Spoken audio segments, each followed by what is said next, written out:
जब जनक राधा बनकर के घर में आती है तो पूजा के बीच में विपाशा को इसकी सच्चाई पता चल जाती है। जब उस कमरे में जाती है और देखती है कि ये तो जनक है, तो हॉल में आकर के जैसे ही सभी चीजों के बारे में हल्ला होती है तो अब पुलिस को बुलाने वाले होते हैं और अब अनिरुद्ध भी उसमें बहुत गुस्सा होता है। बात करें एपिसोड की स्टार्टिंग की, तो एपिसोड की स्टार्टिंग हॉस्पिटल से होती है। अब जब जनक उसके साथ में होती है तो कुछ खाना खिलाना होता है, तो ये उसको खाना खिलाने लगती है। बाकी सभी लोग तो रूम से बाहर चले जाते हैं।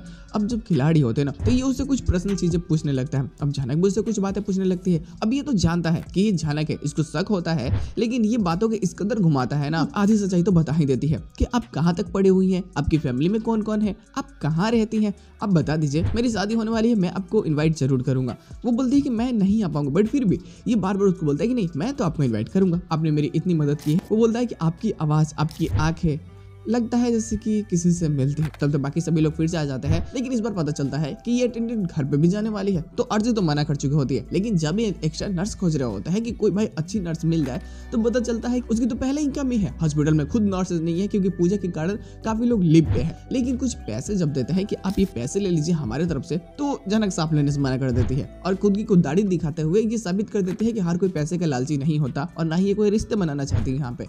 लेकिन जब छोटन ये देखता है कि अरे बार बार समझो कि विपाशा का हस्बैंड इसका बेइज्जती कर रहा है और कुछ उल्टी सीधी बातें बोल रहा है, तो बहुत ज्यादा गुस्सा हो जाता है। और उसका गुस्सा देख करके अनिरुद्ध को ऐसा समझ में आ जाता है कि यार कुछ तो गड़बड़ है, नहीं तो छोटन किसी के लिए, किसी गैर के लिए इतना गुस्सा कभी नहीं करेगा। क्योंकि छोटन को लगता है कि अरे वो लड़की अच्छी है और तुम लोग पैसे दिखा कर उसका मजाक उड़ा रहे हो। उसको पैसे की जरूरत नहीं है, वो बहुत खुददार है, वो अपना काम करके अपना घर चला सकती है। अब यहाँ से जैसे निकल रहे होते हैं लोग, तो हॉस्पिटल में तो ऑलरेडी भाई पता है कि नर्स नहीं है, तो जिसका ना लोग बहुत परेशान होते हैं लोग कि क्या करे लोग, कहाँ से नर्स लेकर के आए लोग। तो अनिरुद्ध बोलता है कि उस लड़की को ही बुला देता है जिसको मैंने इन्वाइट किया है शादी में। हो सकता है घर पे रहेगी तो पूजा में भी थोड़ी सी मदद हो जाएगी और बाद में शादी है तो अटेंड भी कर लेगी उसको। अब ये सोचता है कि चलो ठीक है, ना चाहते हुए मजबूरी में इसको लेकर के जाते हैं लोग। लेकिन घर पे जाने के बाद में अब सवाल ये उठने लगता है कि आखिर ये लड़की है कौन। इसके साथ में एपिसोड की एंडिंग की जाती है। पोस्ट क्रेडिट बहुत मजेदार है और इसका वीडियोस तो और बेहतरीन है। पोस्ट क्रेडिट ये होता है कि जैसे अब वहाँ पे जाती है तो बात उठने लगता है झना को लेकर के, तो अनिरुद्ध तो साफ बोल देता है कि कोई झना के बारे में बातें नहीं करेगा। अब जैसे वो घर में घुसती है तो ये कमरे में जा रही होती है, वहाँ पे मिमी इसको रोक देती है। मिमी जो पूछती है कि इसका नाम क्या है, ये कौन है, कहाँ से आई है, तो बताता है अनिरुद्ध की इसका नाम राधा है, ये हावड़ा सिटी हॉस्पिटल से यहाँ पे आई है और ये कुछ दिनों के लिए यहीं पे रहेगी, जब तक शादी नहीं हो जाती मेरी ख्याल रखेगी ये। अब जब कमरे में जाती है ना, धीरे धीरे समय बीतता है, नादिर की अब पूजा का वक्त आ जाता है, सरस्वती पूजा होता है। और तब ये जब अपने कमरे में तैयार हो रही होती है तो विपाशा इसके कमरे में जाती है और वहाँ पे जब जाती है तो ये नोटिस करते हैं कि ये मास्क के पीछे जो लड़की है ये कोई और नहीं बल्कि झनक ही है। अब ये चीजें देखने के बाद उसको पैरों के नीचे जमीन खिसक जाती है कि ये क्या बवाल हो गया। अब वो नीचे आती हॉल में और धीरे से काफी लोगों को बता देती है। लेकिन जब लोग सवाल उठाने लगते हैं कि तुम ये अपना मास्क हटाओ, किसी चीज को लेकर के मास्क हटाना होता है, अब वो बोलते नहीं मुझे नहीं हटाना, अगर आप लोगों को लगता है कि मेरे मास्क से यहाँ से दिक्कत है तो मैं जा रही हूँ, क्योंकि अगले दिन भी वैसे जाने वाली होती है, शादी अटेंड करना नहीं चाहती है। अब जैसे ये जाने वाले होते हैं ना, तब तक तो विपाशा इसका मास्क हटा ही देती है और इसके बाद तो पूरी तमाशा क्रिएट हो जाती है। अनिरुद्ध अपना सवाल पूछना चाहता है, घर वाले उसके अगेंस्ट चले जाते हैं। इस बार तो दादी भी उल्टी सीधे बोलने लगती है कि तुम्हारी जैसी गिरी हुई लड़की मैंने नहीं देखा है। सृष्टि सच्ची कहती थी कि तुम अपनी मॉम जैसी हो बिल्कुल भी, इस घर में आने के लिए तुमने पता नहीं क्या क्या कुछ किया है। अब उसको लगता है कि आप गलत बोल रही हैं। दरअसल मुझे जैसे पता चला, मैं तो बस में बैठ चुकी थी ना, मुझे जैसे पता चला कि सर जी का एक्सीडेंट हो चुका है तो मैं खुद को रोक नहीं पाई। वो बोलता है कि मुझे तुमसे कुछ पूछना है, तुम बताओ, तुम तो तेजस के साथ जा रही थी ना, फिर यहाँ पे कैसे आई। वो बोलती है कि नहीं, मैं दरअसल इधर उधर बातें होने लगती है।